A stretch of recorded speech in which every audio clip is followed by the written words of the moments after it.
All right, so we are back. This is going to be a Christmas haul. I'm trying to brighten this up a little bit because it seems kind of dark. Um, it's weird to go from video to video. One time it's great, another time it's too dark. This is the stuff I got for Christmas. This was all stuff that was on my list and various people picked up for me. I'm going to split this in two. This is going to be everything that's already open. And then I have two auction wins that my parents got me. So I just left them wrapped because I already knew what they were. But I'm gonna unwrap them on the next video and open the boxes up live, or not live, but record it.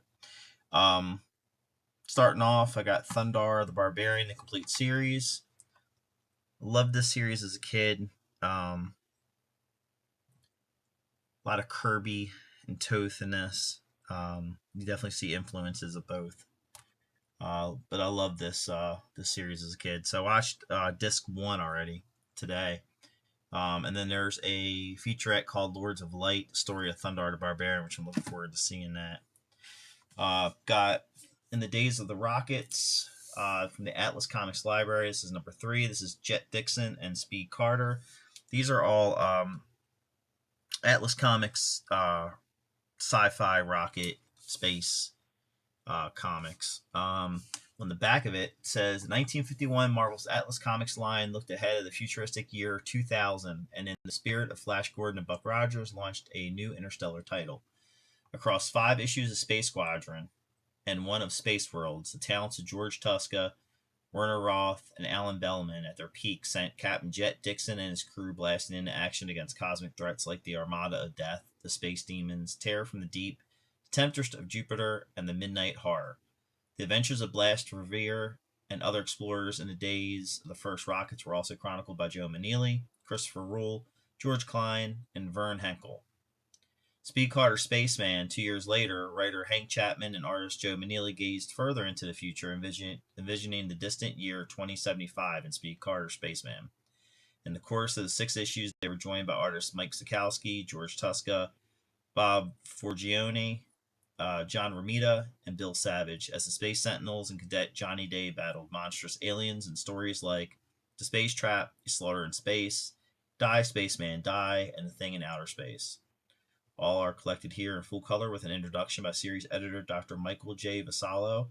Unseen in 70 years, these comics open a wormhole to the Cold War 4-color era of futuristic science fantasy and Days of Rockets.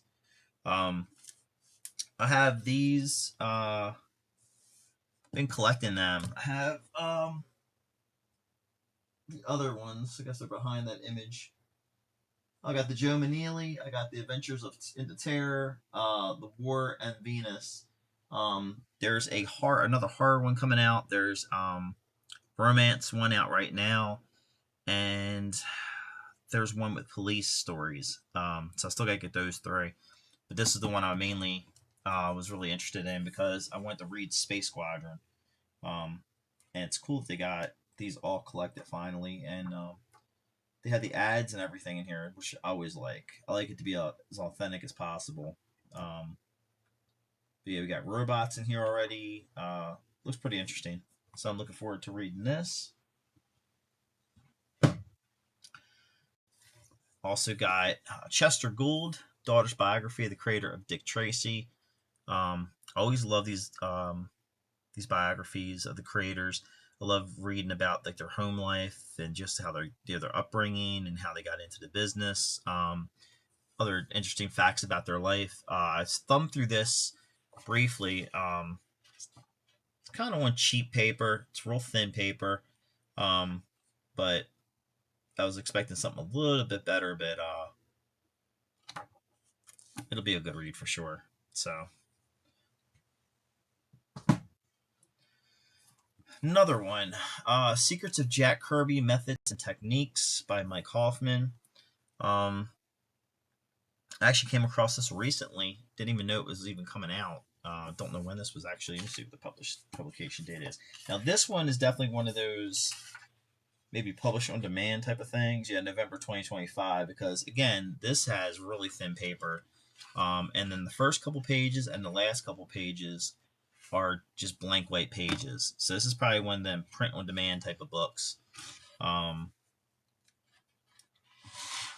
it's kind of crude in the way it's designed, but essentially Mike Hoffman goes through and gives you examples of Kirby artwork and his techniques. So if you're into Kirby or you're into comic books, as far as trying to create them yourself, probably be a good book to get. Always interested in Kirby stuff. Have Prince Valiant, Volume 29, 1993 to 1994. I'm not sure how long this series goes for, but I have them all, starting with Volume 1. So this is the latest volume. I think there's one coming out soon. Volume 30, I think, comes out soon, which would be 95.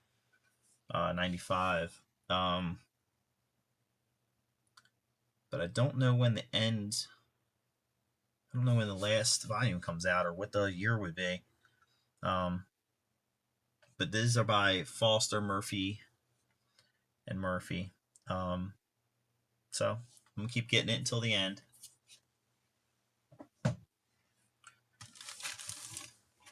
Then this is the last volume I needed of this series. Terry and the Pirates Masterpiece Edition, 1946. This is volume number 12. There is a 13th volume, but that came free with the first volume. It's a smaller book. So this completes the series. The spine, when you get them all together, creates an image of all the characters, and it says, Terry and the Pirates on top by Milton Caniff on the bottom.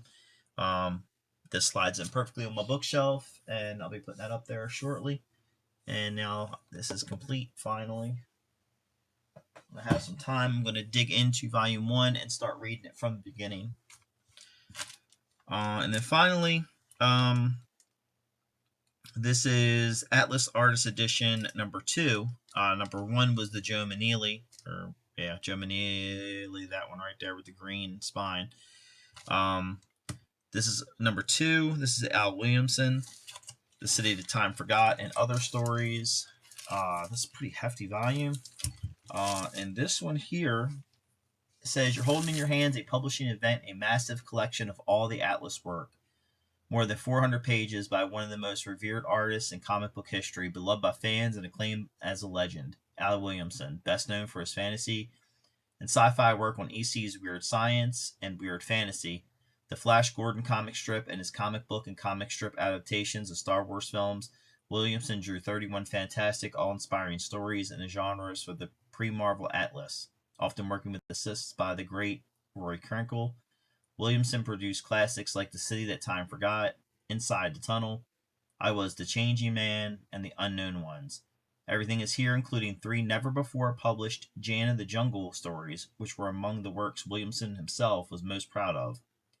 You can feel the dust hanging in the air on Western stories like Stranger in Town and The Tough Hombre. All the Atlas war stories drawn by Williamson are here, as well as Sitting Duck, a war story inked by Williamson over Jack Kirby's pencils. All in one place for the first time. These pages have been scanned from the original books and restored. Atlas expert Dr. Michael J. Vassallo provides an authoritative history. So, definitely cool. These never before published Jan of the Jungle stories are going to be awesome. And then, of course, the Kirby stuff. But these are really great. Like, Fantagraphics did a really good job on these Atlas Artist editions in the Atlas library. I think they did a lot better job than Marvel did in the Marvel Masterworks series. If you collected those were a lot of times redone pages. So they're not the original pages. They were redrawn pages. Some things were redrawn in them. So they're not faithful to the actual comic themselves, how they were produced. These are. And I thought about getting rid of some of the Masterworks that I have and picking up some of the Taschen editions of the Marvel stories. Taschen brought out some ones that were scanned from the original pages, and they ran the first 10 issues, like Fantastic Four, Amazing Spider-Man, maybe X-Men. But I think I'm going to hold off and wait for maybe Fantagraphics if they pick it up, or if they redo them, then get rid of the Masterworks. The only good thing about the Masterworks are the intros are probably going to be different than what Fantagraphics or someone else does. So you know, they're great to hold on to for that, history wise. But I don't know. We'll see. I'll probably just buy them and keep both versions. But yeah, happy about this. And that's it for now. So next video will be the unboxing of the two auctions that I got for Christmas. Stay tuned. Thanks.